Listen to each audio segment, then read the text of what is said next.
नम हो गया क्या? कौन सा नवाचार हो गया था? निष्ठा। अच्छा, कल हमने 2-3 नवाचार देखे थे ना। पहले बताओ दीक्षा का पूरा नाम, उसके बाद दीक्षा राइज का पूरा नाम बताओ, उसके बाद निष्ठा का पूरा नाम बताओ,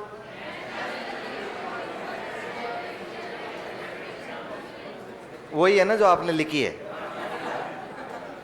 मैंने कहा कहीं चेंज हो जाए तो समस्या हो जाए। National initiative for school heads and teachers holistic advancement एक शिक्षक प्रशिक्षण कार्यक्रम है। कितने शिक्षकों को प्रशिक्षण देंगे हम लोग? 42 लाख शिक्षकों को प्रशिक्षण। और दे दिया ना हमने, समग्र उन्नति करवा दी ना उनकी। ठीक है, तो आगे बढ़ो। अब हम लोग कुछ ऐसे नवाचार पढ़ने जा रहे हैं। ये जितने भी नवाचार मैंने अभी तक पढ़ाए ना आपको, ये सब कोविड से पहले के हैं और वर्तमान में चल रहे हैं। कोविड काल से पहले शुरू हुए हुए नवाचार है और वर्तमान में चल रहे हैं। अब हम लोग वो नवाचार पढ़ेंगे जो कोविड काल में शुरू हुए थे लेकिन वर्तमान में बंद हो गए हैं। वर्तमान में बंद हो गए, काफी प्रसिद्ध रहे हैं, इसलिए उनको पढ़ना जरूरी है। और उसके बाद हम लोग वो नवाचार पढ़ेंगे जो कोविड के बाद के हैं और वर्तमान में चल रहे हैं। समझ रहे हैं? हमने 3 कैटेगरियों में विभाजित कर लिया है। तो कोविड के काल में लॉकडाउन के दौरान चलने वाला सबसे पहला और सबसे जो प्रसिद्ध नवाचार है उसका नाम क्या है? Smile please. नहीं, स्माइल। क्या नाम है? स्माइल। तो हेडिंग लगा लो स्माइल। अगले नवाचार के रूप में हेडिंग लगाओ स्माइल। और स्माइल का पूरा नाम बता दो मुझे। Social media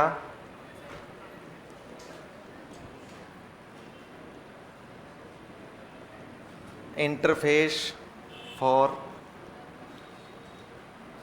learning engagement. Social media for learning engagement मतलब सोशल मीडिया के माध्यम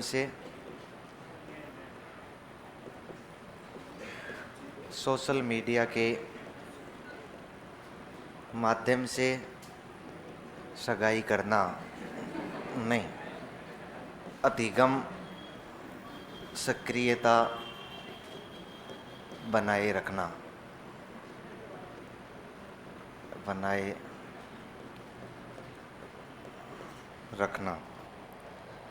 क्या बता सकते हो क्या इसकी शुरुआत कब हुई है? कब हुई है? 13 अप्रैल 2020।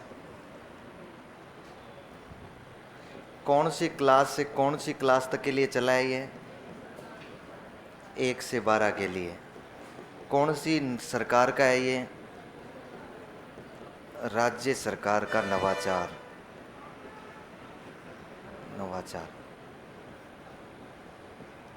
उद्देश्य क्या है? लिख लो ये।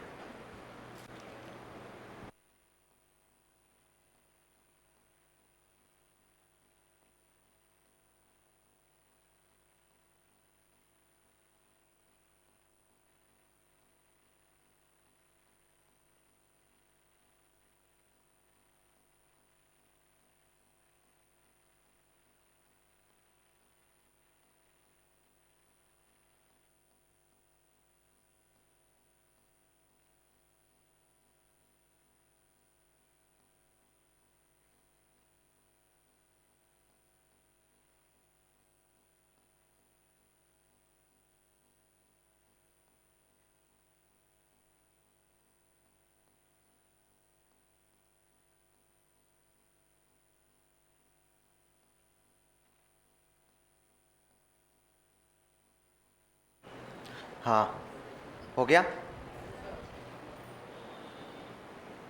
लिख दिया तो उद्देश्य लिखो। लॉकडाउन के दौरान, उद्देश्य में लिखो लॉकडाउन के दौरान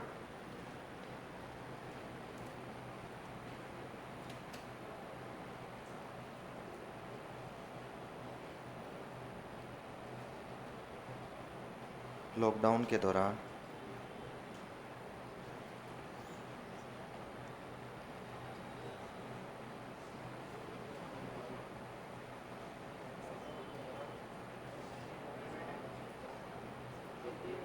सोशल मीडिया के माध्यम से शिक्षा देना,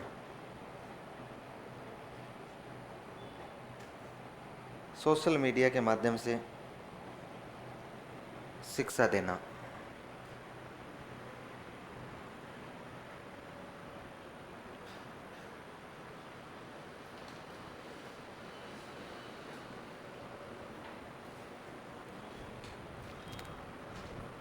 शिक्षा देना। Social media interface for learning engagement, social media के माध्यम से अधिगम सक्रियता बनाए रखना। लिख लिया प्रारंभ 13 अप्रैल 2020, कक्षा 1 से 12, राज्य सरकार का नवाचार और उद्देश्य क्या हो गया? सोशल मीडिया के माध्यम से शिक्षा देना। अब थोड़ा सा सुनने का, समझने का प्रयास कीजिए। मैं आपको वो परिस्थितियाँ याद दिलाता हूँ जो परिस्थितियाँ बेहद खराब रही है। परियोजना परिचालन समिति क्या है? SIQ से संबंधित रहता है, इसका अध्यक्ष कौन होता है? देखो, ये परियोजना परिचालन समिति होती है ना, 2 प्रकार की समितियां बनती है। SIQ में कितने प्रकार की बनती है? 2 प्रकार की समितियां बनती है, जिसमें से एक समिति का नाम होता है परिचालन समिति, एक समिति का नाम होता है अकादमिक समिति। कितने प्रकार की बनती है? 2 प्रकार की। तो ये वैसे अपने काम का बहुत नहीं है, लेकिन फिर भी मैं बता दूं, 2 प्रकार की SIQ के संचालन के लिए समितियां बनाई जाती है। एक समिति होती है, उसका नाम होता है परियोजना, परियोजना मतलब SIQ परियोजना परिचालन समिति। एक का नाम होता है परियोजना अकादमिक समिति। परिचालन समिति का काम तो होता है संचालन करना, प्रशासनिक कार्य करना। प्रशासनिक कार्य समझ गए ना? नीतियों का निर्माण करना। और अकादमिक जो समिति बनती है, उसका काम होता है अकादमिक सहयोग देना। क्या करना? अकादमिक, क्या पढ़ाया जाएगा, कैसे पढ़ाया जाएगा SIQ के तहत। अब आपने लिख तो दिया कि परियोजना परिचालन समिति कौन सी है, लेकिन आप कौन से स्तर की पूछ रहे हैं मुझे? परियोजना परिचालन समिति बनती है राज्य स्तर पर भी, और परियोजना परिचालन समिति बनती है जिला स्तर पर भी। फिर परियोजना अकादमिक समिति भी बनती है राज्य स्तर पर, और परियोजना अकादमिक समिति बनती है जिला स्तर पर भी। राज्य स्तर वाली की बात करें तो राज्य स्तर वाली जो परियोजना परिचालन समिति होती है, उसका मुखिया होता है, जो आपको याद हो तो राजस्थान, हाँ नहीं आ रही है, अब आ गई मुक्सा, आवाज आ रही है?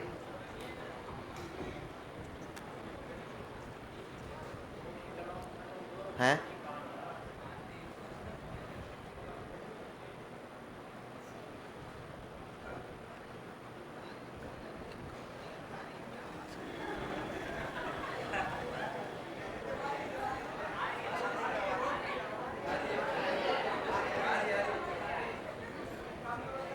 अब आवाज आ रही है ना? पहले नहीं आ रही थी ना?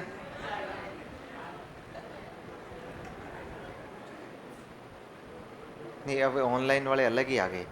RSOS की 21 मार्च 2008 को हुई थी क्या? अरे क्या हुई थी? कल भी बता चुका हूं मैं, नहीं हुई थी, 2005 को हुई थी। मतलब क्या करेगा इस RSOS को? गोद लेगा क्या? अब मैं 2 प्रकार की समितियों की चर्चा कर रहा था यार, लेकिन पता नहीं। एक होती है परिचालन समिति, कौन सी होती है? और एक होती है अकादमिक समिति। अरे परिचालन जो समिति होती है ना, इस समिति का काम होता है नीतियों का निर्माण करना, मतलब प्रशासनिक कार्य करना, प्रशासनिक कार्य करना। और अकादमिक समिति का काम होता है पढ़ाई लिखाई का। ये राज्य स्तर पर भी बनती है, स्टेट लेवल पर भी बनती है, दोनों, और दोनों के दोनों जिला लेवल पर भी बनती है। स्टेट लेवल पर परियोजना चलाने के लिए सबसे बड़ी संस्था कौन सी होती है? RCSC, यही होती है ना? अब RCSC का मुखिया कौन होता है? RCSC कब स्थापित हुई? 2018 में। 3 सितंबर को हुई थी? नहीं, 2018 में हुई थी। 3 सितंबर 2020 को इसको क्या मिली थी? मान्यता, पंजीकरण हुआ था इसका। इस परिषद का जो मुखिया होता है उसको हम लोग क्या बोलते हैं? क्या बोलते हैं? आयुक्त। और आयुक्त जो होता है ना, वास्तव में उसका नाम होता है, जब वो समसा चलाता है तब उसको हम लोग बोलते हैं एसपीडी। हम समसा पढ़ेंगे तो मैं बता दूंगा आपको, स्टेट प्रोजेक्ट डायरेक्टर, राज्य परियोजना निदेशक। और वही व्यक्ति इस SIQE का मुखिया होता है, परिचालन राज्य स्तरीय समिति का मुखिया। समझ पा रहे हैं क्या? और अकादमिक समिति का मुखिया होता है RSCERT का डायरेक्टर। जिला स्तर की बात करें ना, तो जिला स्तर पर जो परियोजना परिचालन समिति बनती है ना, उसका मुखिया तो हो जाता है CDO। और अकादमिक जो जिला स्तर होता है उसका होता है डाइट का प्रिंसिपल। डाइट अकादमिक कार्य के लिए होती है कि नहीं होती है? बहुत ज़्यादा नहीं जाना है अपने को ना, ये मैंने आपको बता दिया। परियोजना परिचालन जिसने भी पूछा था वो ध्यान रखे कि अध्यक्ष कौन होता है। तो स्टेट लेवल पर अध्यक्ष अलग होते हैं और जिला लेवल पर इसके अध्यक्ष अलग होते हैं, हर जगह बनती है।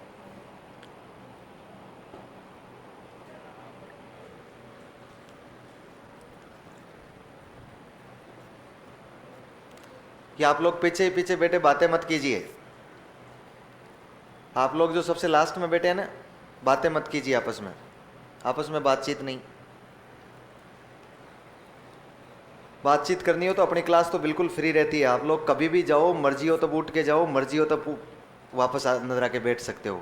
फॉर्मेलिटीज करने की जरूरत नहीं कि भाई मैं आ रहा हूँ और मैं अंदर जा रहा हूँ और मैं बाहर आ रहा हूँ। आराम से बाहर बैठ के गीता भवन में सुकून मिलेगा, नीचे कुर्सियाँ लगी हुई है, बैठ के बातचीत करें।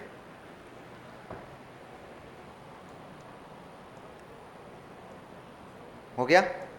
अच्छा, हम लोग किसकी बात कर रहे हैं? अब किस पर आए वापस? इस्माइल पर। अच्छा, मैं आपको वो परिस्थितियां याद दिलवाने वाला था। कौन सी परिस्थितियां? कोविड वाली परिस्थितियां। परिस्थितियां अच्छी थी ना, किसी को कोविड का नाम लेते किसी के रोंगटे खड़े हो रहे हैं, किसी को कुछ अलग महसूस हो रहा है, किसी को कुछ अलग अलग सबके साथ फीलिंग रही है। लेकिन उसमें कॉमन बात ये रही है कि सबके सब थक गए थे अंदर बैठे बैठे।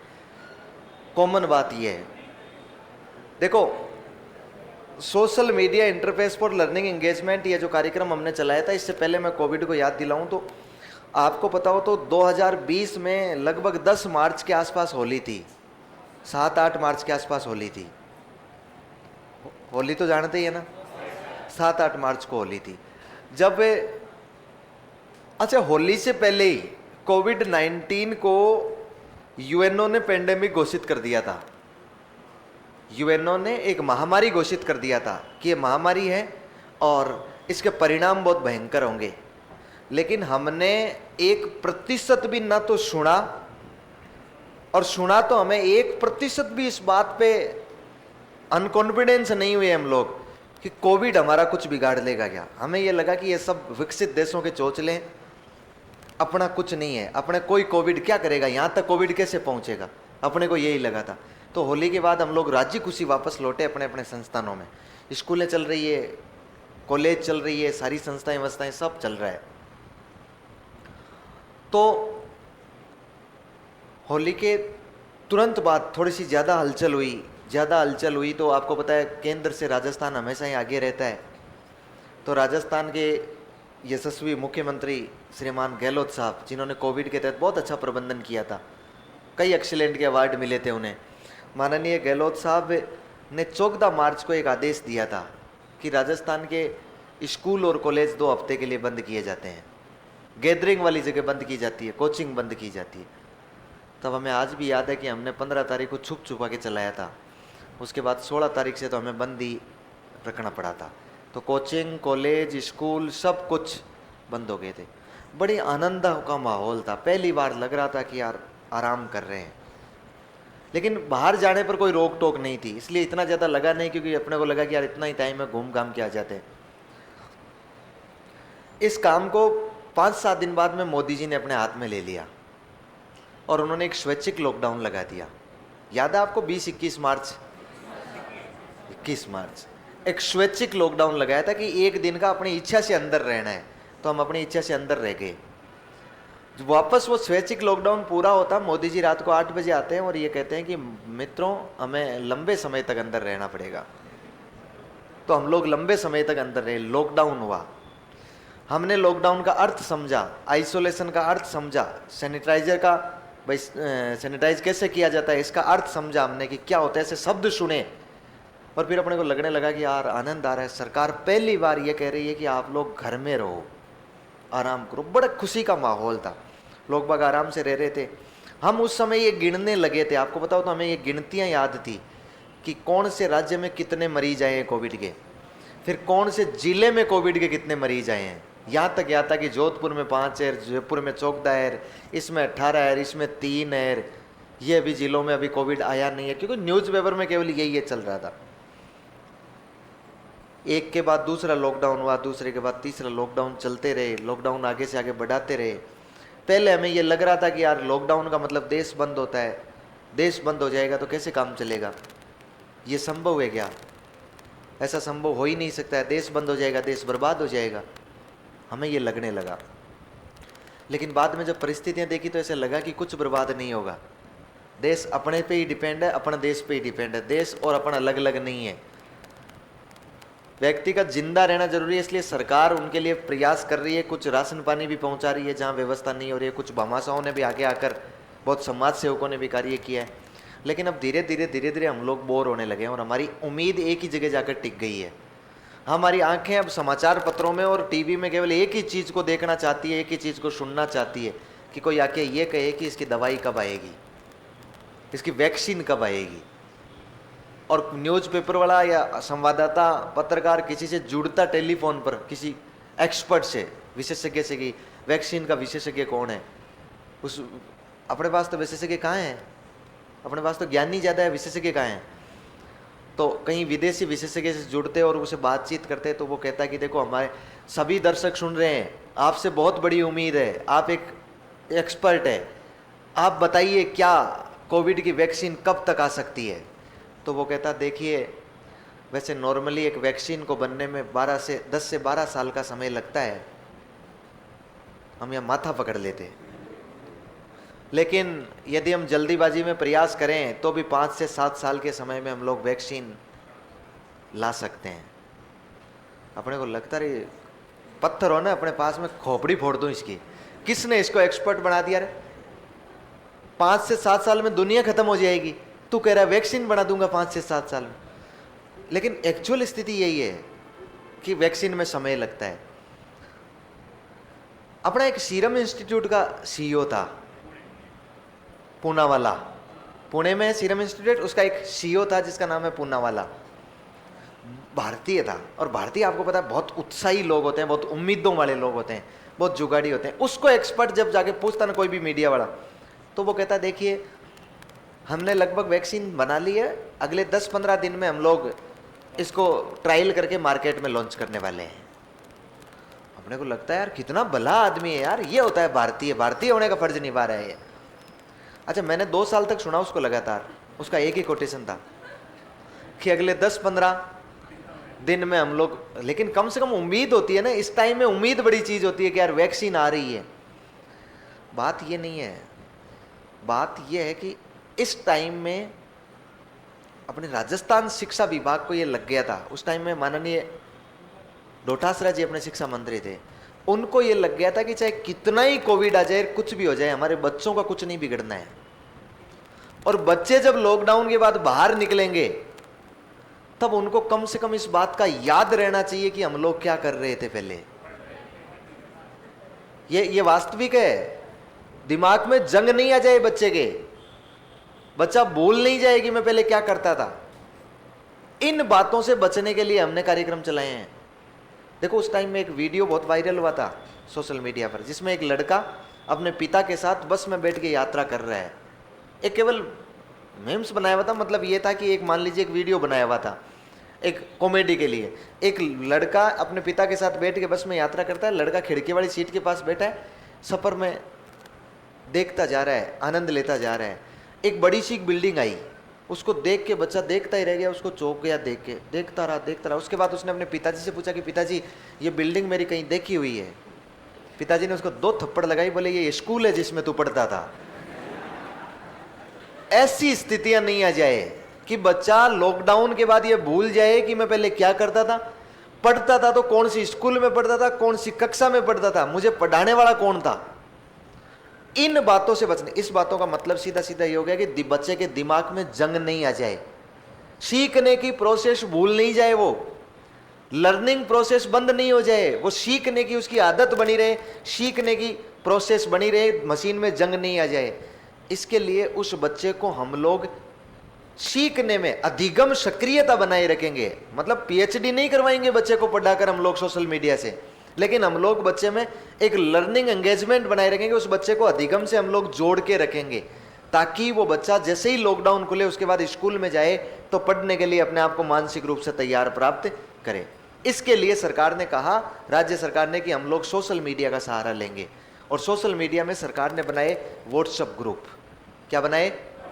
WhatsApp group. और व्हाट्सएप ग्रुप बनाए। व्हाट्सएप ग्रुप कैसे बनाए? देखो, आपको पता है पढ़ा लिखा संस्थान कौन है? RSCRT। लेकिन क्या RSCRT को पहले ये पता था क्या कि लॉकडाउन आ जाएगा, कोविड आ जाएगा, मैं वीडियो रिकॉर्ड करवा के रखूं? नहीं, ऐसा कोई पता नहीं था। कुछ चीजें ऑनलाइन थी उसके पास, कुछ चीजें नहीं थी। तो RSCRT ने भी अलग अलग कार्यक्रम चलाए और उसमें शिक्षकों की ड्यूटी लगाकर शिक्षकों से वो वीडियो रिकॉर्ड करवाने शुरू कर दिए। जैसे जैसे वीडियो रिकॉर्ड होते, वो RSCRT क्या करता है, जैसे आज के दिन में मान लो 20 वीडियो रिकॉर्ड किए गए, 15 वीडियो रिकॉर्ड किए गए, 30 वीडियो रिकॉर्ड किए गए स्कूल शिक्षा के, वो उन वीडियोज की लिंक की एक PDF बनाता और वो PDF बनाकर भेज देता डायरेक्टर के पास, निदेशालय के पास। निदेशालय ने एक व्हाट्सएप ग्रुप बना रखा था JD का, सभी जो JD है ना उनका। JD ने एक व्हाट्सएप ग्रुप बना रखा था अपने अपने CDO का, CDO ने बना रखा था CBO का, CBO ने बना रखा था PO का, PO ने बना रखा था संस्था प्रधान का, और संस्था प्रधान ने बना रखा था शिक्षकों का, शिक्षकों ने बना रखा था अभिभावकों का। जैसे ही वो PDF वहां पहुंचती, तुरंत प्रभाव से उस ग्रुप के माध्यम से संचारित होती हुई कहां तक पहुंच जाती? अभिभावकों तक पहुंच जाती। अभिभावक तक पहुंचती तो अभिभावक उस लिंक को क्लिक करता और उसमें जो वीडियो ओपन होता वो अपने बच्चे को लेकर देता कि बेटा पढ़ ले। इसका उद्देश्य उनको PhD करवाना नहीं था, उनका उद्देश्य ये था कि बच्चों को लर्निंग के लिए हम लोग एंगेज रखें, हम लोग सीखने में उनको बिजी रखें, ताकि उनकी अधिगम सक्रियता बनाई रखी जाए। इस कार्यक्रम का नाम क्या है? स्माइल, मतलब social media interface for learning engagement. किसका उपयोग किया गया? सोशल मीडिया में। और कौन सा प्लेटफॉर्म काम में लिया आपने? हमने व्हाट्सएप ग्रुप काम में लिया। लिखो,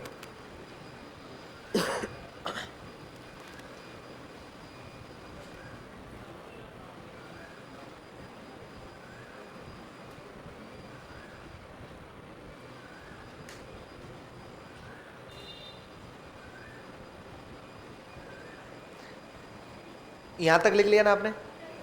लिखो, उद्देश्य तो लिख लिया ना? हाँ, लिखो, इस कार्यक्रम के तहत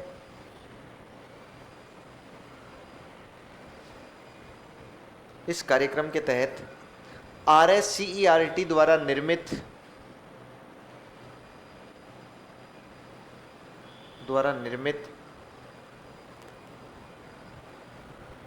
विषय वस्तु से संबंधित वीडियोज के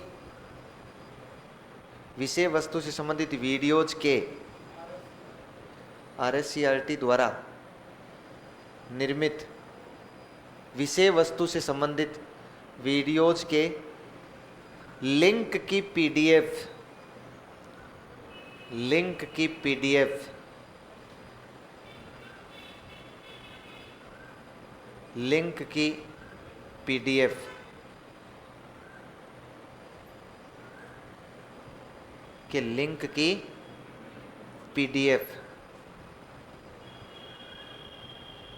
व्हाट्सएप ग्रुप के माध्यम से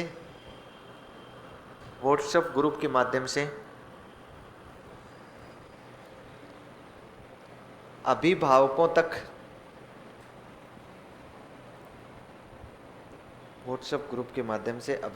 तक पहुंचाई जाती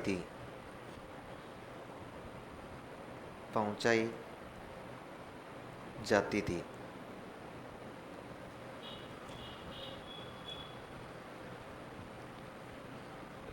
नेक्स्ट लाइन में लिखो स्लोगन, मतलब इसका एक स्लोगन भी दिया था हमने।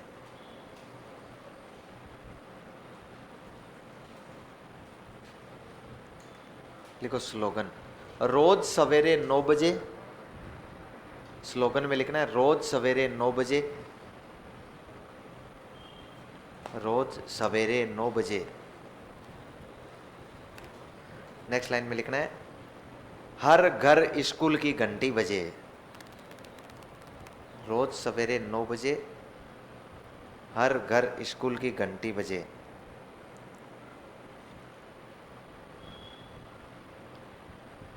रोज सवेरे 9 बजे हर घर स्कूल की घंटी बजे।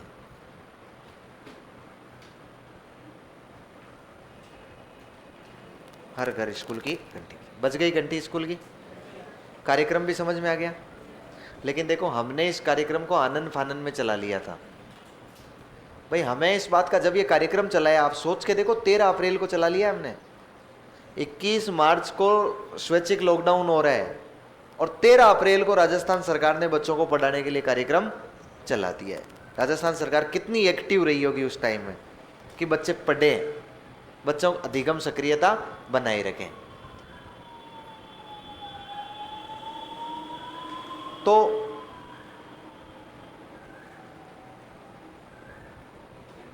आनंद फानन में हमने शुरू कर लिया। हमें पता भी नहीं था कि इतना लंबा चलेगा, क्या लॉकडाउन इतना लंबा चलेगा, किसको पता था। लेकिन जब चीजें शुरुआत होती है, चीजें चलाते हैं हम लोग, तो उसमें कोई ना कोई कमियां तो रहती है ना। कमियां रहती है तो उन कमियों को धीरे धीरे हम लोग सुधारते जाते हैं। इस्माइल में भी कुछ कमियां थी, उन कमियों को सुधारते हुए हमने नया इस्माइल नए तरीके से लॉन्च किया। तो उसको इस्माइल का नया वर्जन कहा गया, इस्माइल 2.0। फिर उसके बाद दूसरी लहर आई। कुछ दिनों के लिए स्कूलें खुली हुई थी और उसके बाद दूसरी लहर आई। जब दूसरी लहर आई ना, तब हमने एक और इस्माइल का वर्जन लेकर आए थे हम। उसको हमने नाम दिया इस्माइल 3.0। इसका मतलब इस्माइल को हमने कितने चरणों में चलाया है? 3 चरणों में। पहला चरण कब हुआ? नेक्स्ट लाइन लिखो अलग से।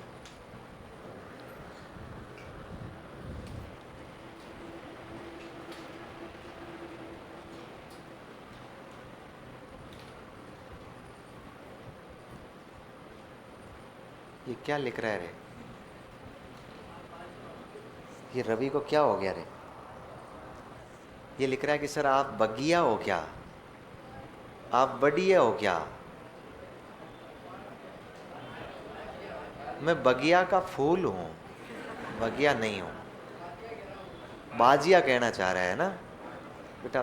बढ़िया कहां से आया तुझे? प्रेम सिंह जी, गुरुजी आरएसएस में कक्षा 12 में कुल कितने विषय हैं, प्लीज बताना।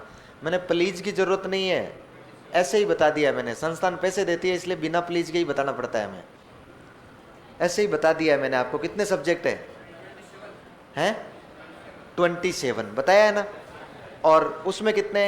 10th में 17 और उसमें कितने? 27। अब बता भाई क्या दिक्कत हुई? बता दिया है मैंने।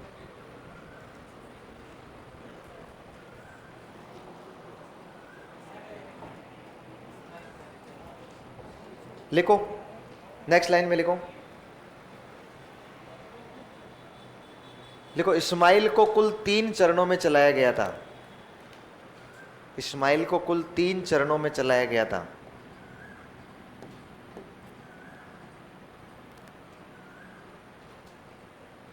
इस्माइल को कुल कितने चरणों में चलाया गया? 3 चरणों में चलाया गया। क्या आप मुझे बता सकते हैं क्या ये पहला वाला इस्माइल कब आया? लिख लो, ये 13 अप्रैल 2020 को आया था। इसके बाद 2 इस्माइल और आए। कितने इस्माइल आए? 2। एक आया इस्माइल 2.0 और एक आया इस्माइल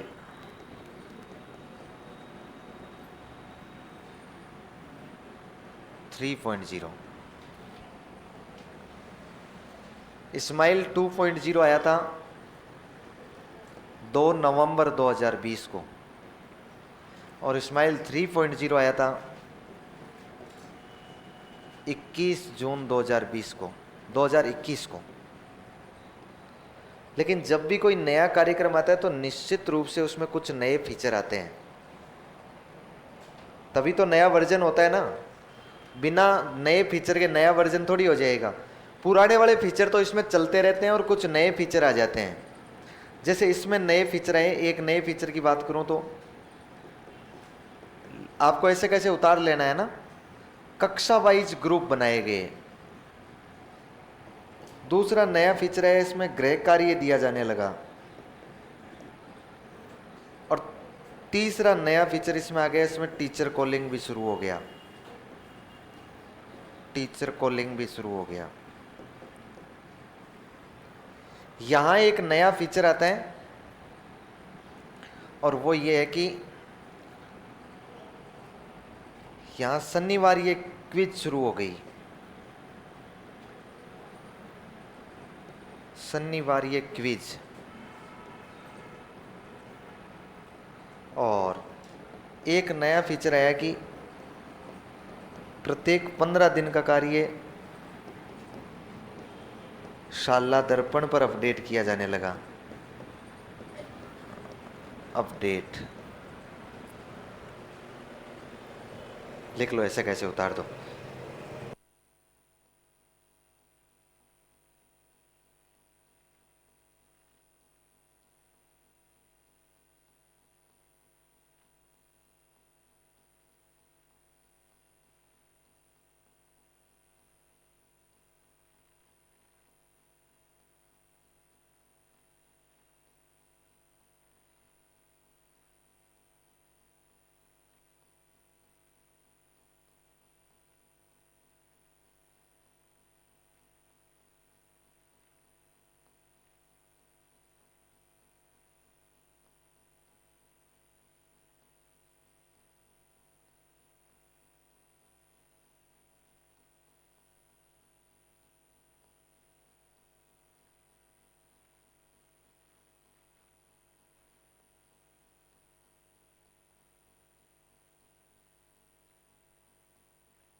लिख लिया क्या आपने? इस्माइल हो गए दोनों। अब देखो, थोड़ा सा ज्यादा समझना नहीं है, थोड़ा सा आगे। तीनों इस्माइल से पढ़ाई की है हमने। कितने कितने लोगों ने, आप में से कितने लोगों ने की है इस्माइल से? बहुत बढ़िया, मतलब इस्माइल के आदमी हो आप हैं। अच्छा, मजा आया था क्या पढ़ के? हैं? पढ़ाई तो वैसे ही होती थी जैसे मैं बता रहा हूं, वैसे ही पढ़ते थे क्या आप लोग? हैं?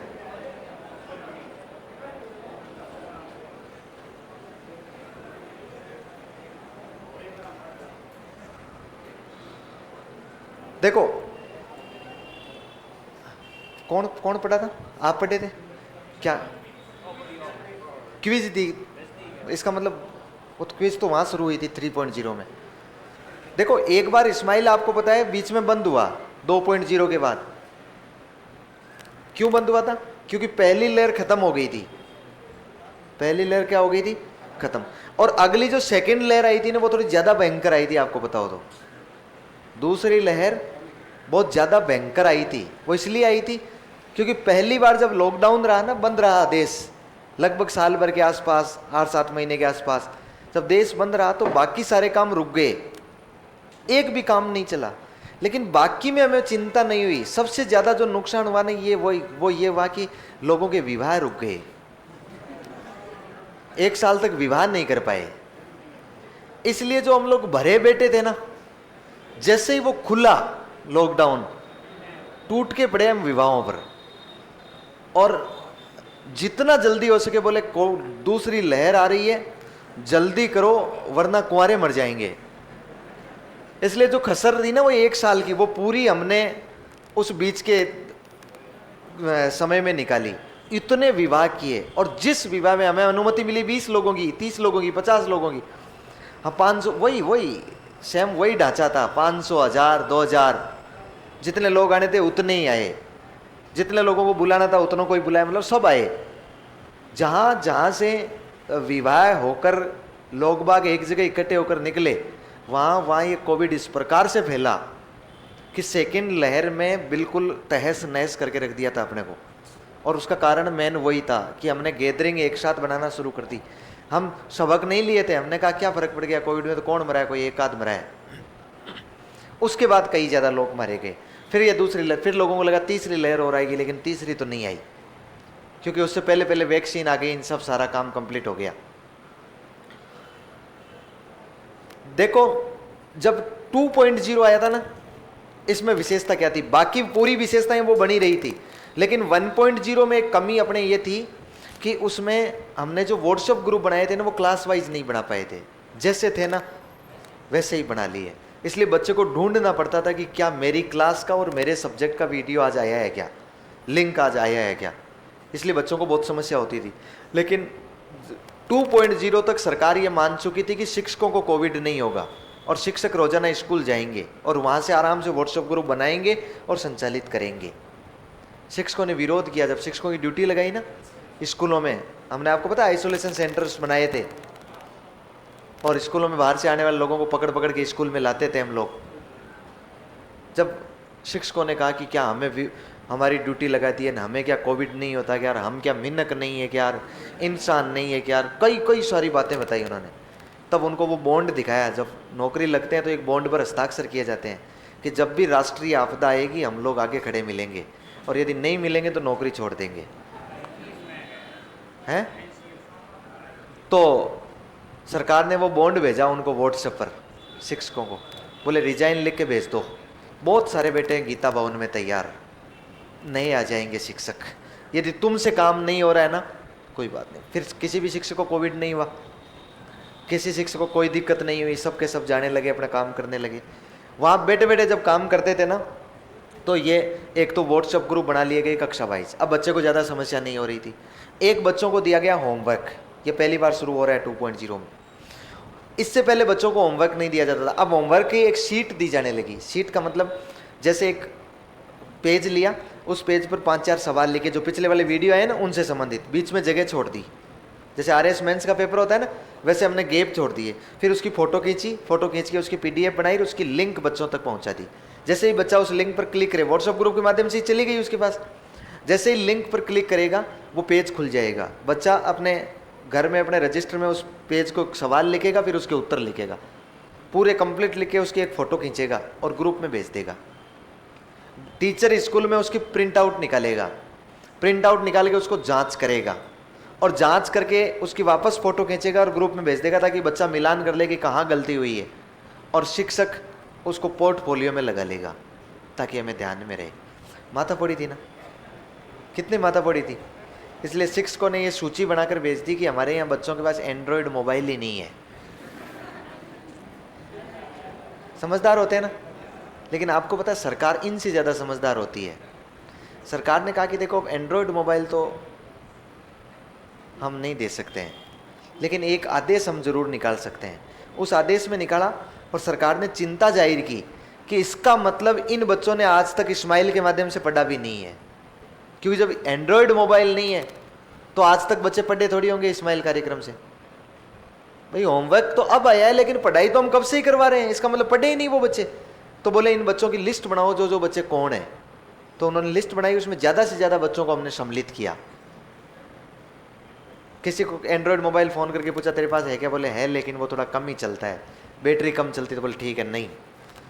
हमने ऐसी लिस्ट बनाई। सरकार ने कहा कि अब ये सूची प्रधानाध्यापक को ध्यान रखनी है, और जिनके पास एंड्रॉयड मोबाइल नहीं है शिक्षक उनके घर जाएगा अपना एंड्रॉयड मोबाइल और उसमें डाटा लेकर और उसकी बैटरी चार्ज करके मोबाइल की, जाके उस बच्चे को वो वीडियो जो पुराने वाले आए हुए हैं अब तक नहीं देखे हैं बच्चे ने, क्योंकि एंड्रॉयड मोबाइल नहीं था, तो उसके सामने वो खोल के वो वीडियो रख देगा, बच्चा उस वीडियो को पढ़ेगा पूरा।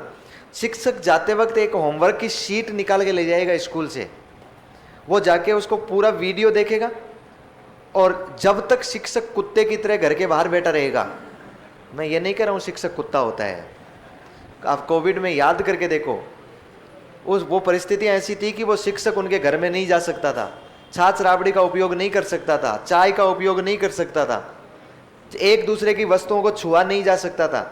इसलिए उसने वो अपना मोबाइल को पैक करके पॉलीथीन में उनको दिया जाता था लकड़ी से। वो बच्चा घर में मोबाइल ले लेता था, ले आराम से बैठ के देखता था, शिक्षक बाहर बैठ जाता था, नज़दीक भी नहीं आता था। जब पूरे 2 घंटे 3 घंटे वो वीडियो कंप्लीट कर ले, उसके बाद वो मोबाइल वापस लेता, वो शीट बच्चे को देता और वापस आ जाता। फिर वो बच्चा 2-3 दिन में सवाल हल करता, तो 2-3 दिन बाद फिर शिक्षक जाता उसके घर, जाके वो शीट लेकर आता, शीट लेके स्कूल में आके उसको चेक करता, फिर उसकी एक फोटोकॉपी निकालता, फोटोकॉपी तो अपनी पोर्टफोलियो में लिख रख लेता और वापस मूल कॉपी जाके बच्चे को दे के आता। आपको क्या लगता है ऐसे ही शिक्षक को कोरोना वॉरियर्स कहा गया है?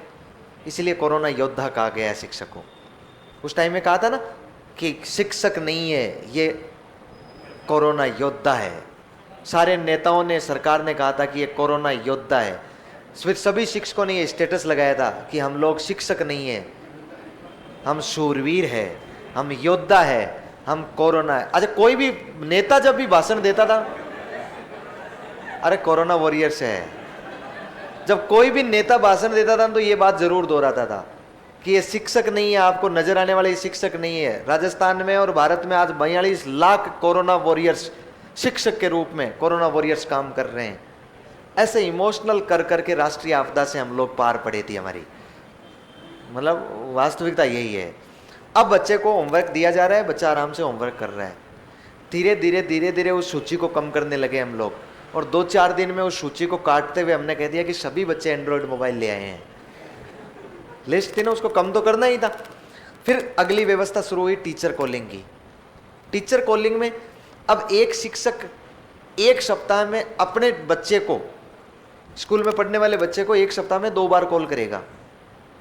अब मान लो हिंदी का टीचर है, 2 बार कॉल करेगा, उधर गणित का है वो 2 बार करेगा। ऐसे करके कई बार बच्चा नहीं उठाता है, मतलब अभिभावक फोन नहीं उठाता है, कई बार वापस टीचर नहीं उठाता है, कई सारी समस्या रहती है। इसलिए एक बच्चे के 1 सप्ताह में लगभग 40-50 कॉल आ जाते थे।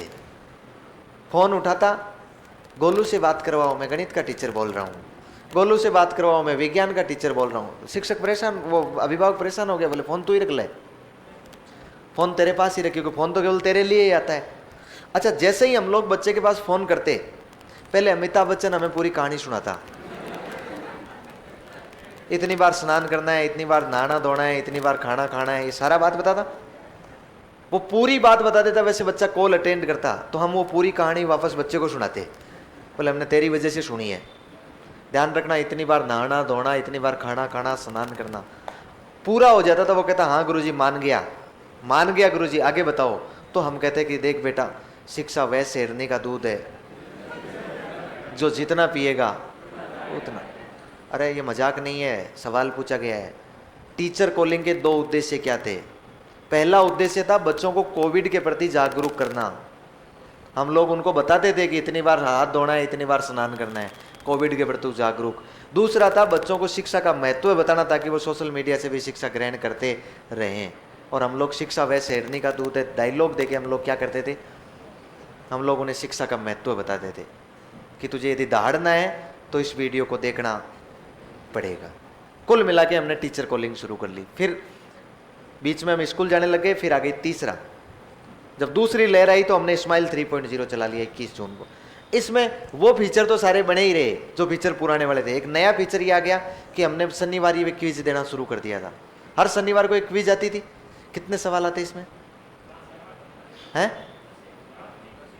20 सवाल आते थे। शनिवार ये क्विज में कितने सवाल आते थे? देखो, याद करके देखो, मैं आपको बताऊं ऐसा क्यों किया हमने। जब कोविड में पहली बार लॉकडाउन लागू हुआ था ना, तब नॉन बोर्ड परीक्षाएं अर्धवार्षिक तक हो चुकी थी, और बोर्ड परीक्षाओं में वार्षिक की 1-1, 2-2 पेपर बचे हुए थे। यही सिचुएशन था, एक ही पेपर था। तो हम लोगों ने यह तय कर लिया कि हाफ ईयरली एग्जाम तक हम लोग उनके नंबरों के आधार पर इन बच्चों को प्रमोट करके अगली क्लास में भेज देंगे। भेज दिया अगली क्लास में। अब की बार 21 जून मतलब नया सेशन शुरू हो रहा है, और शुरुआत में ही लॉकडाउन आ गया। हमें लगा कि कहीं ये 0 सेशन चला गया ना, पूरा लॉकडाउन में चला गया, तो बच्चों को आगे प्रमोट किस स्तर पर करेंगे हम लोग। इसलिए हमने हर शनिवार को बच्चे के लिए वो क्विज भेजते थे, ताकि बच्चा उस क्विज को सेम वैसे ही पीडीएफ वगैरह के रूप में आती थी, बच्चा उस क्विज को भरता और भर के वापस शिक्षकों के पास भेजता, शिक्षक उसका प्रिंट आउट लेके और स्कूल में रखता।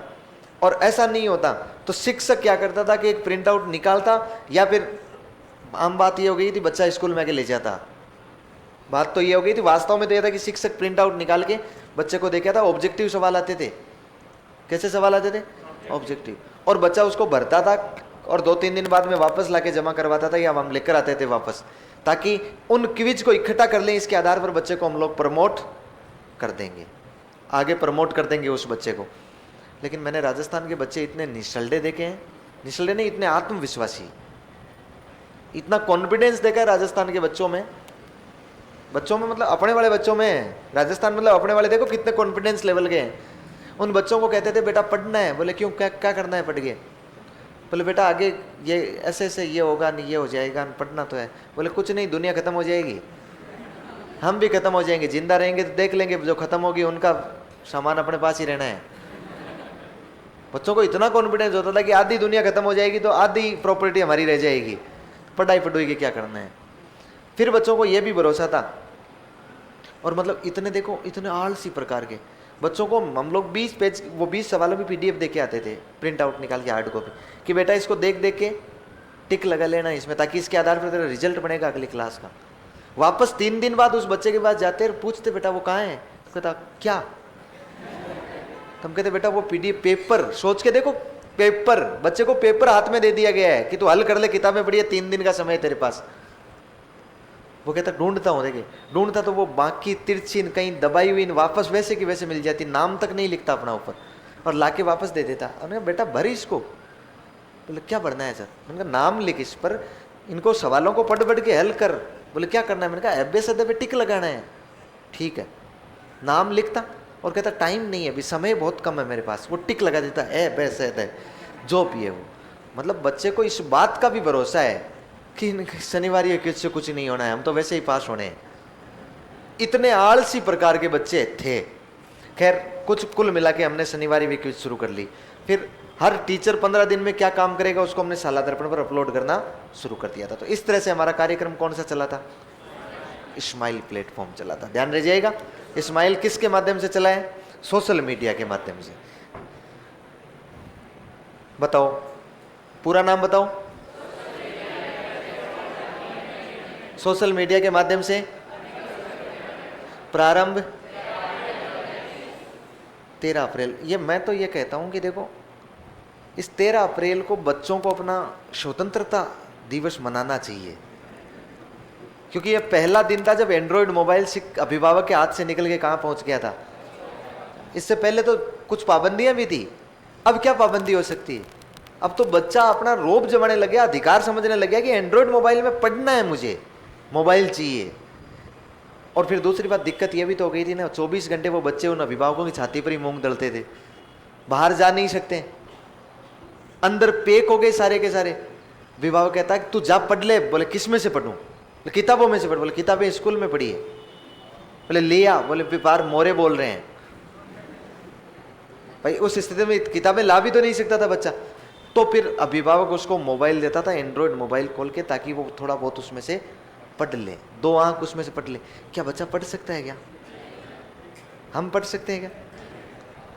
आज हमारी ये स्थिति है। बच्चे के सामने तो ये था कि परीक्षा नहीं होगी, बच्चों को तो ये लग रहा था 5 साल स्कूल ही नहीं खुलेगी, परीक्षा नहीं होगी। आज हमारी ये स्थिति है कि 17 जनवरी को एग्जाम है, और हम लोग सोचते हैं कि शाम को 2 घंटे तो हम लोग ऑनलाइन पढ़ेंगे ही पढ़ेंगे।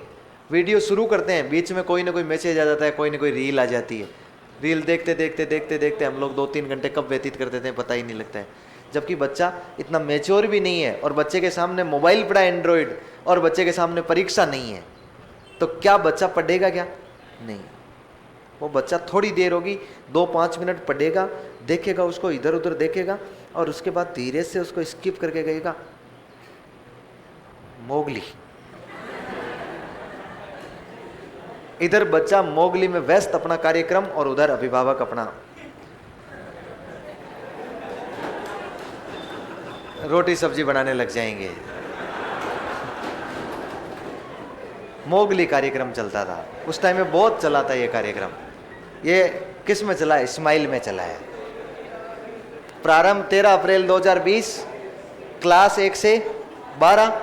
कौन सी सरकार का? राज्य सरकार का। उद्देश्य क्या होगा? उद्देश्य सोशल मीडिया पर बच्चों को शिक्षा देना।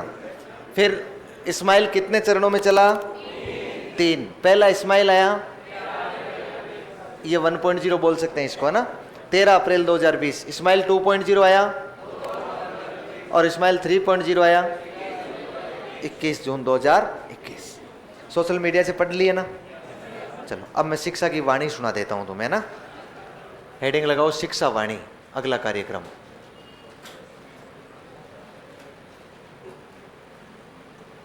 शिक्षा की वाणी है। कोरोना नहीं आता तो चाइना हमसे आगे रहता। हाँ ये तो नहीं, वैसे देखो हम तो है ना समय का पूरा उपयोग करने वाले लोग हैं, हम कम थोड़ी है। नहीं नहीं, हम लोग समय का कभी दुरुपयोग नहीं करते। मुख्य सच बता रहा हूँ मैं। कोविड काल में दुनिया में सबसे ज्यादा जनसंख्या वृद्धि भारत में हुई है। कोविड काल में फ्री थे हम, तो हमने कहा कम से कम ये काम ही कर लिया जाए, जनसंख्या में हम लोग नंबर 1 पे आ जाएं। तो हमने परचम लहरा दिया। नहीं ये हंसी मजाक की बात नहीं है, दुनिया में सबसे ज्यादा बच्चे भारत में पैदा हुए हैं कोविड काल में।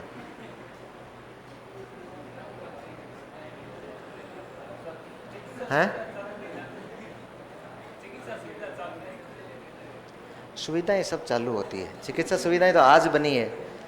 प्राचीन काल में कैसी चिकित्सा सुविधाएं थी? कार्यक्रम बंद थोड़ी हो गए थे।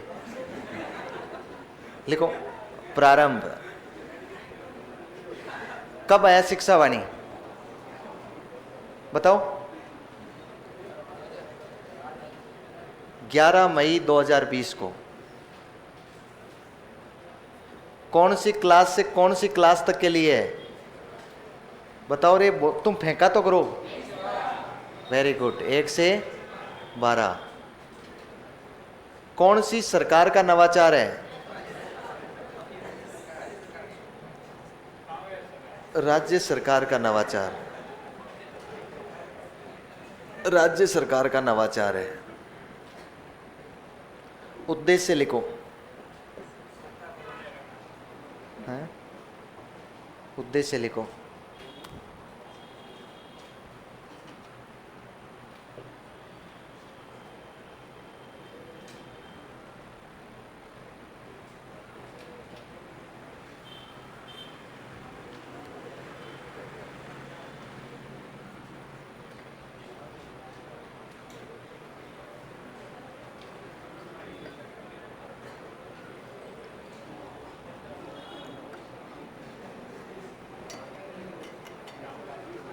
लिख लिया क्या? उद्देश्य लिखो। लिखो रेडियो। लॉकडाउन के दौरान, लॉकडाउन के दौरान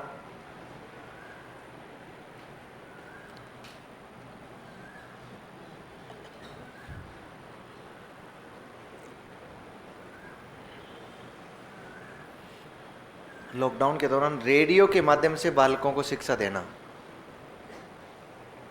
लॉकडाउन के दौरान रेडियो के माध्यम से बालकों को शिक्षा देना।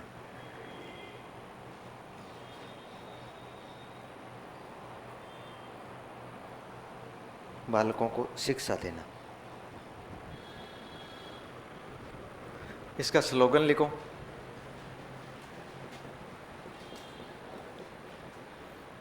स्लोगन लिखो।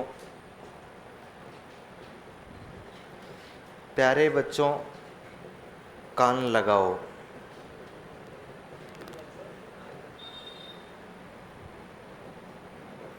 पढ़ते जाओ, बढ़ते जाओ, पढ़ते जाओ, बढ़ते जाओ। प्यारे बच्चों कान लगाओ, पढ़ते जाओ, बढ़ते जाओ।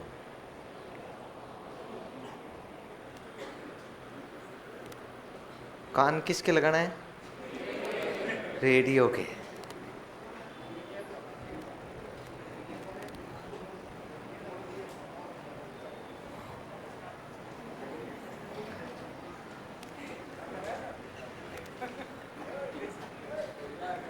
इतना इतना क्या हो गया है? कान लगाने पे इतना हो गया?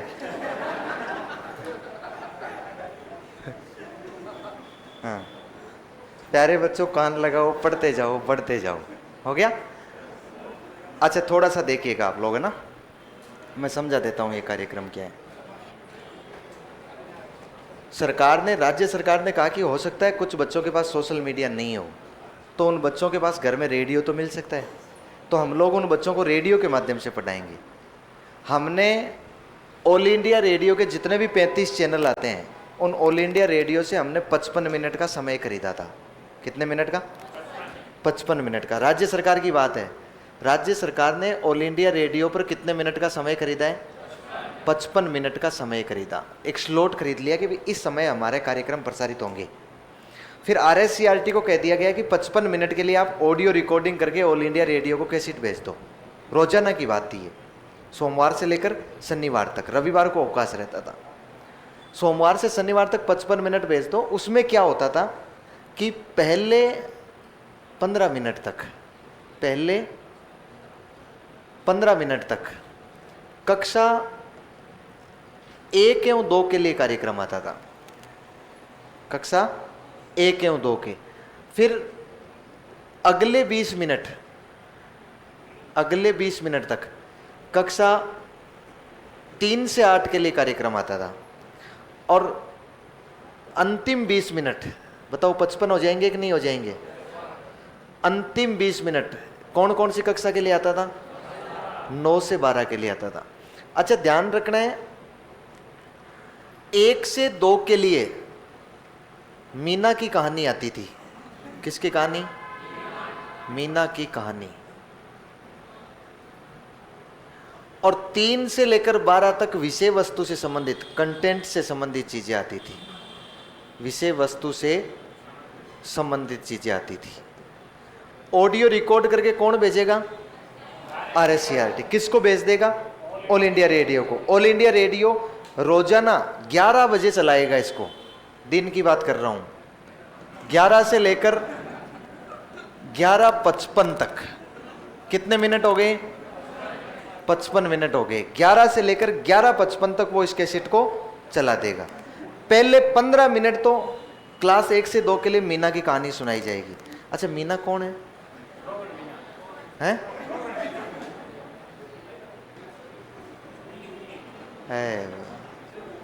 मतलब आगे नहीं बढ़ सकते, पीछे जा रहे हैं वापस जानवर की प्रक्रिया में।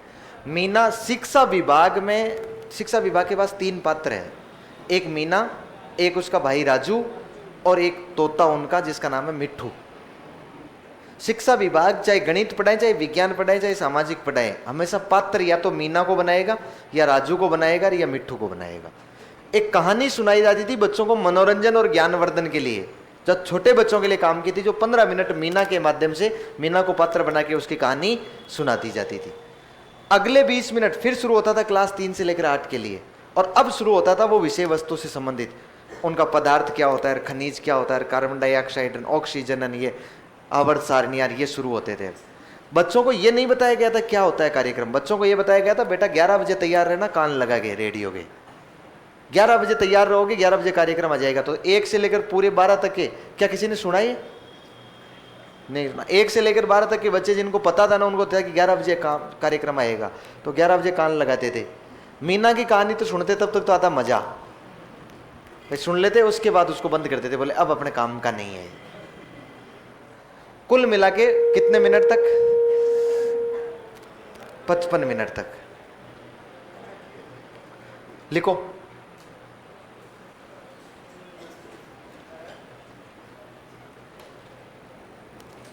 स्लोगन लिख लिया आपने? फिर लिखो यह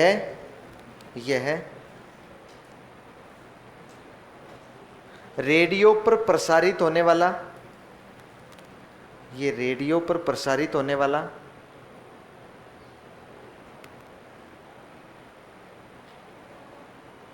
शैक्षणिक कार्यक्रम था, एजुकेशनल प्रोग्राम, रेडियो पर प्रसारित होने वाला शैक्षणिक कार्यक्रम था।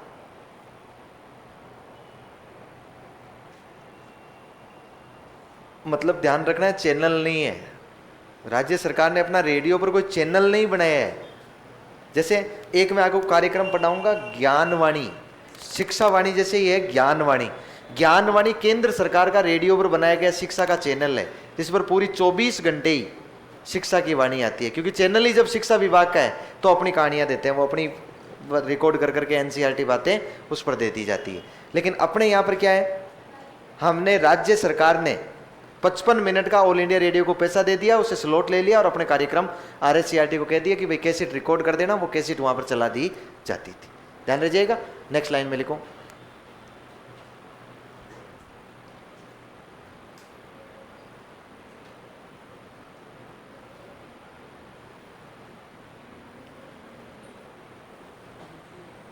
क्या लिखा है, नेक्स्ट लिखो,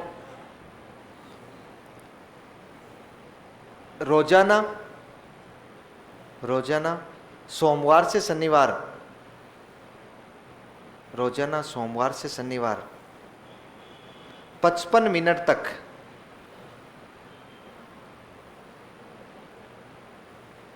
55 मिनट तक, कोष्टक में लिखो 11 से 11:55 AM,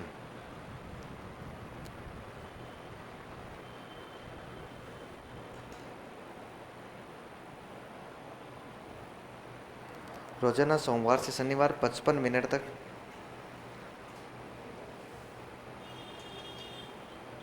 ये कार्यक्रम प्रसारित होता था, ये कार्यक्रम प्रसारित होता था,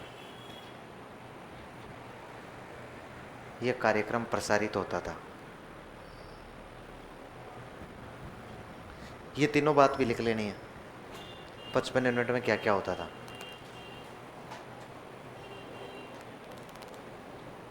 ये भी लिख लो, 55 मिनट में क्या होता था।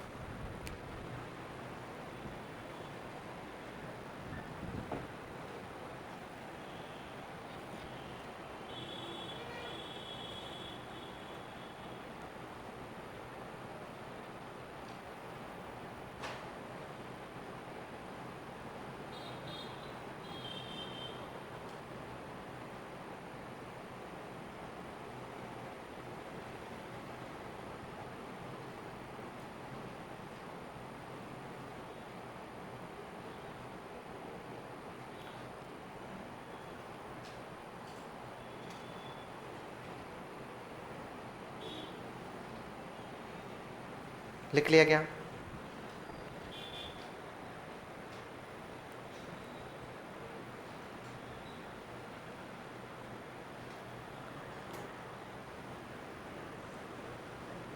लिख लिया हो तो नीचे एक लाइन और लिख लो,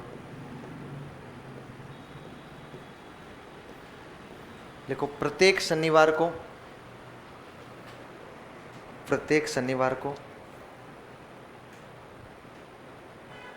प्रत्येक शनिवार को हवा महल नामक कार्यक्रम प्रसारित होता था। प्रत्येक शनिवार को आता तो वो भी 55 मिनट का ही था।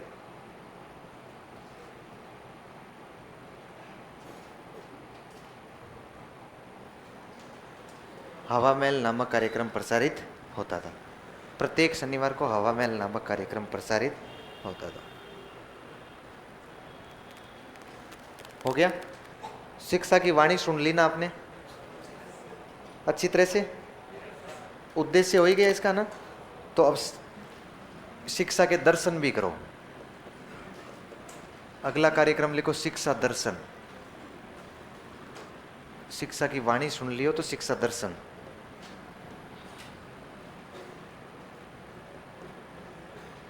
क्या बता सकते हैं इस कार्यक्रम का प्रारंभ कब हुआ?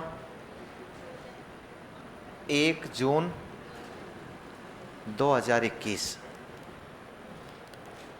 1 जून 2000 अरे 21 नहीं है, 1 जून 2020। कौन सी क्लास से कौन सी क्लास तक के लिए था? 1 से 12 तक के लिए। कौन सी सरकार का नवाचार है? राज्य सरकार का नवाचार। राज्य सरकार का नवाचार। राज्य सरकार का नवाचार। लिख लिया? उद्देश्य लिखो।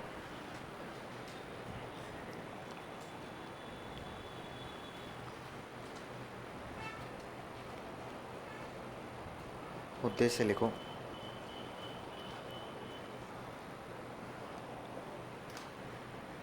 उद्देश्य में है लॉकडाउन के दौरान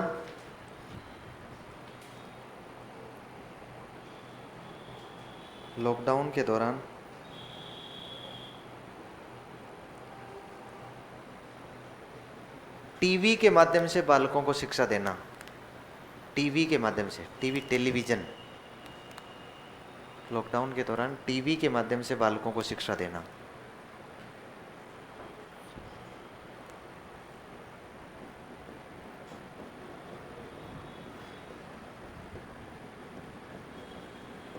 स्लोगन लिखो। बच्चों देखो, ज्ञान बढ़ाओ।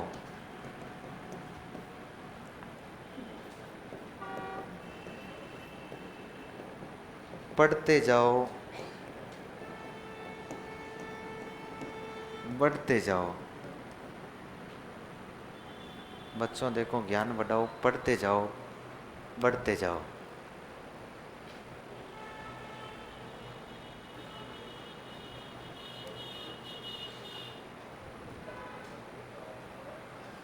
ये सब योजना अदर स्टेट भी करती है यार, क्या फिर राजस्थान गवर्नमेंट? पहली बात तो योजना नहीं है, ये इनोवेशन है, नवाचार है। और दूसरी बात ये राज्य सरकार के हैं, क्योंकि हम राजस्थान के हैं, पेपर भी राजस्थान का ही आएगा, इसलिए पढ़ रहे हैं। अपने अपने राज्यों ने अपने अपने तरीके से चलाया है, अपना अलग चलाया, अपन की बात कर रहे हैं हम। स्लोगन बच्चों देखो, ज्ञान बढ़ाओ, पढ़ते जाओ, बढ़ते जाओ। हो गया? अच्छा, इसको समझा देता हूं मैं थोड़ा सा। जिस प्रकार से हमने ऑल इंडिया रेडियो से कितने मिनट का समय खरीदा था, उसी प्रकार से हमने अब की बार डीडी राजस्थान से, मतलब दूरदर्शन से, टीवी पर 3 घंटे और 15 मिनट का स्लॉट खरीद लिया। कितने? राजस्थान सरकार ने। और 3 घंटे और 15 मिनट के लिए हमने RSCRT को कहा कि वो कैसेट रिकॉर्ड करके दो, लेकिन अब की बार ऑडियो और वीडियो दोनों होने चाहिए, क्योंकि टीवी पर दिखाना है बच्चों को। वो कैसेट रिकॉर्ड करता और 3.25 घंटे की डीडी राजस्थान को भेज देता। डीडी राजस्थान उस कार्यक्रम को चलाता 2 स्लॉट में चलाते हैं हम लोग। कितने? 2 स्लॉट में। कितने घंटे के लिए चलाते थे? 3 घंटे और 15 मिनट के लिए हम लोग 2 स्लॉट में चलाते थे। एक आता है स्लॉट फर्स्ट और एक है स्लॉट सेकंड। अब की बार हम लोग इसको 2 स्लॉट में चला रहे हैं, टीवी वाले कार्यक्रम को। और इसमें क्या कर रहे हैं तो देखना है, जब पूरी दुनिया सोती थी ना, जब राजस्थान के बच्चे जागते थे, और पहला कार्यक्रम आता था 12:30 से लेकर 1:30 तक। और कौन सी क्लास के लिए आता था? तो ये पहले स्लॉट में 1 घंटे तक क्लास 9 से 10 के लिए कार्यक्रम आता था।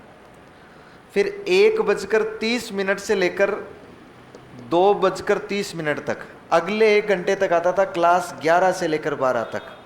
फिर आधे घंटे का बच्चों को ब्रेक रहता था। डीडी राजस्थान पर तो अपने समाचार आते थे, स्टूडेंट का ब्रेक रहता था। वापस दूसरा स्लॉट शुरू होता 3 बजे से, और 3:30 तक हम लोग कक्षा 1 से लेकर 5 तक के कार्यक्रम प्रसारित करते।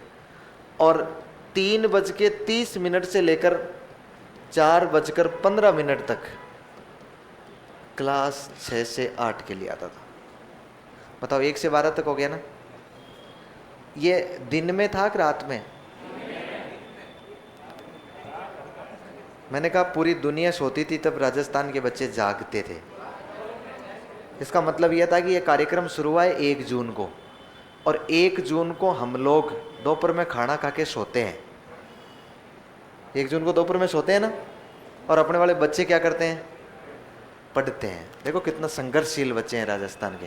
दिन के ही कार्यक्रम है ये, ऐसा नहीं है रात को 12:30 बजे बच्चे को जगा के देख देख बेटा देख तेरे लिए कार्यक्रम आया, शिक्षा का कार्यक्रम आया। नहीं नहीं है,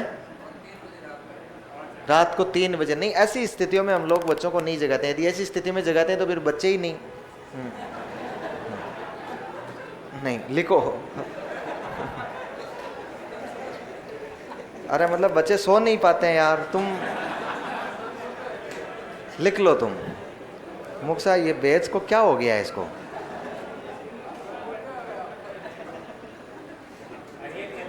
हैं? हाँ लिखो आप। यह टीवी पर प्रसारित होने वाला, टीवी पर प्रसारित होने वाला शैक्षणिक कार्यक्रम था। ध्यान रखना है टीवी चैनल नहीं है यह टीवी पर प्रसारित होने वाला शैक्षणिक कार्यक्रम था।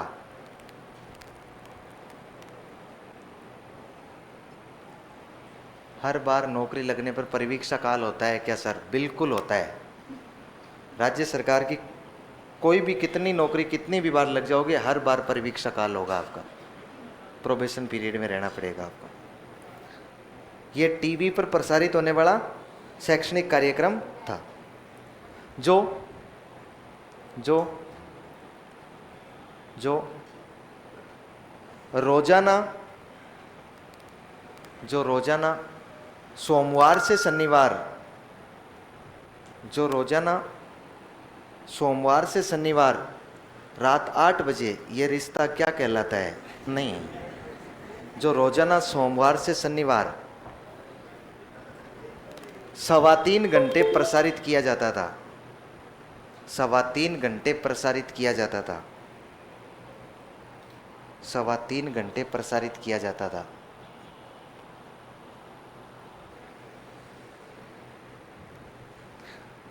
नेक्स्ट लाइन में लिखो, इसे दूरदर्शन पर 2 स्लॉट में प्रसारित किया जाता था। इसे दूरदर्शन पर 2 स्लॉट में प्रसारित किया जाता था।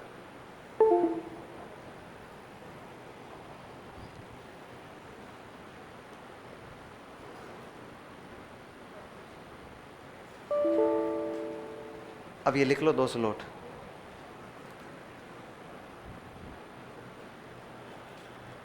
स्लॉट। ओके करूं, क्लोज करूं?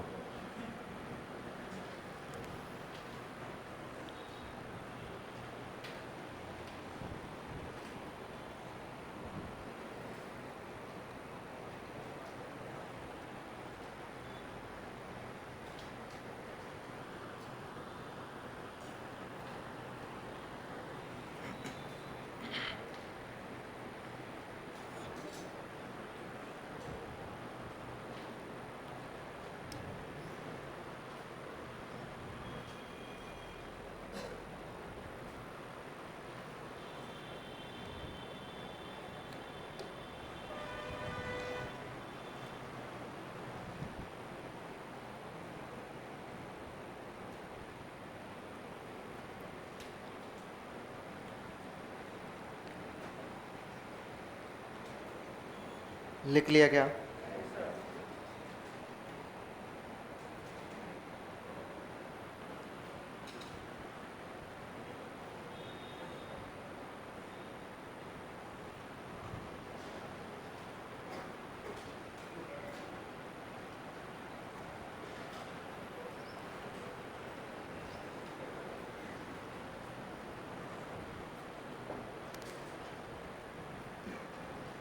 लिख लिया हो तो अगला नवाचार लिखें, हवा महल।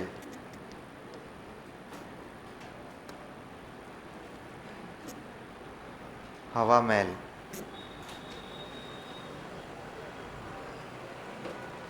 कोई बता सकता है कि मुझे हवा महल क्या होता है? उसका मत बताना। प्रताप सिंह द्वारा बनवाया गया 365 झरोकों और 953 खिड़कियों वाला जयपुर में स्थित सबसे सुंदर महल। नहीं नहीं, ऐसे बताओ हवा महल क्या है शिक्षा में। Very good. ध्यान रखना है ये एक मैगजीन है। क्या है? मतलब पत्रिका है, लेकिन पत्रिका सामान्य पत्रिका नहीं है, ई पत्रिका है, इलेक्ट्रॉनिक पत्रिका है। देखना एक बार, इस पत्रिका को ना हार्ड कॉपी काम में ली जा सकती है ना सॉफ्ट कॉपी काम में ली जा सकती है। ई पत्रिका का मतलब होता है ये उसी मोबाइल में काम करती है जिसमें एंड्रॉयड मोबाइल होता है। बिना एंड्रॉयड मोबाइल के, बिना इंटरनेट के ये चलती नहीं है। तो ई पत्रिका है, किसके द्वारा प्रकाशित की जाती है? RSCERT के द्वारा। हर सप्ताह में एक बार प्रकाशित की जाती थी। कौन से दिन? शनिवार को। और इसमें क्या छपता था? तो छोटे बच्चों के लिए और शिक्षकों के लिए, दोनों के लिए मनोरंजन और ज्ञानवर्धक चीजें छापी जाती थी। और ये 3 साल तक चली है, बाद में बंद हो गई है। आपको पता है, इसको हम लोग शिक्षा वाणी के साथ में हर शनिवार को प्लेटफॉर्म तक बच्चों तक पहुंचाते थे। लिखो, इसके अलावा इस्माइल से भेजते थे इसको। लिखो हवा महल। लिखो, यह RSCERT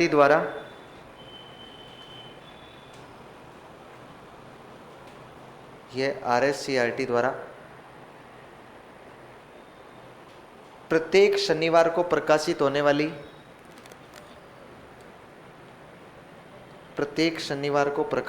वाली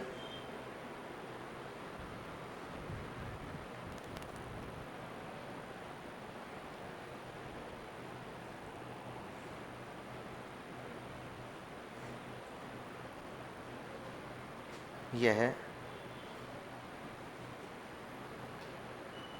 सर शिक्षा दर्शन नवाचार में आपने जो समय लिखा है वह 3.25 घंटे से ज़्यादा का हो गया है। ज़्यादा का हो गया है, चारों को जोड़ने से। जोड़ो के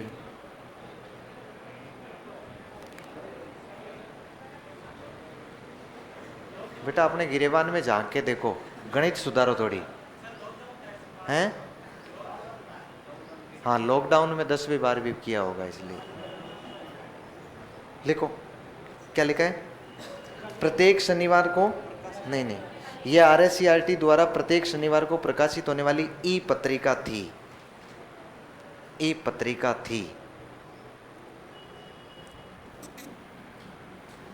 कब शुरू हुई थी?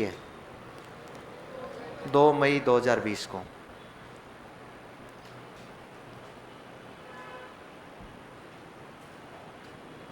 ये पत्रिका तो ऑनलाइन ही आती थी, PDF में। हाँ, ऑनलाइन ही आती थी। हो गया? देखो,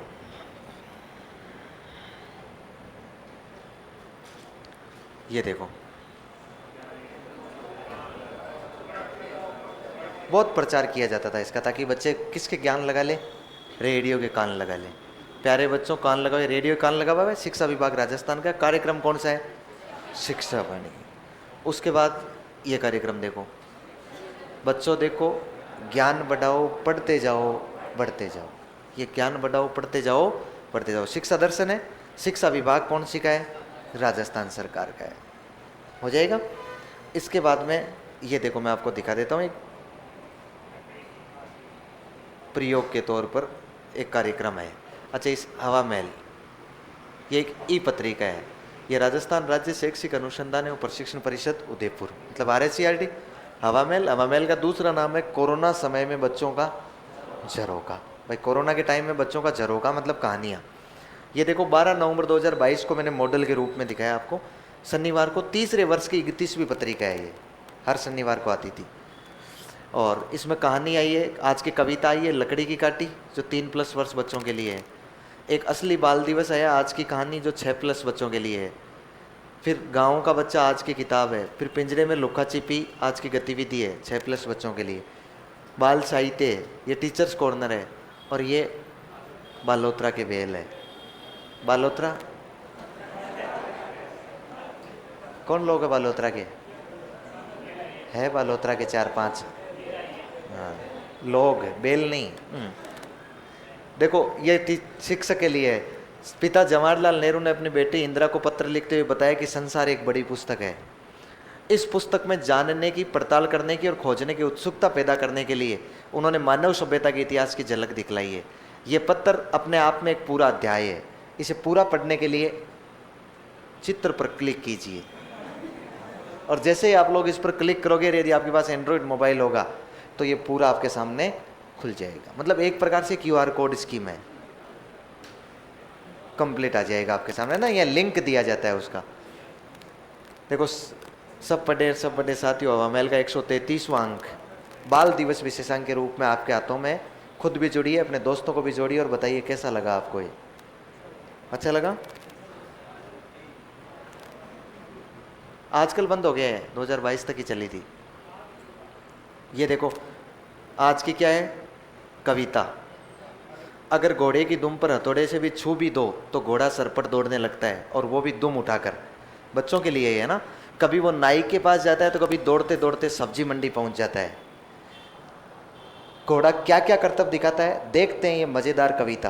कविता पूरी सुनने और देखने के लिए चित्र पर क्लिक करें, और आप जैसे ही चित्र पर क्लिक करते थे फिर शुरू होता था लकड़ी की।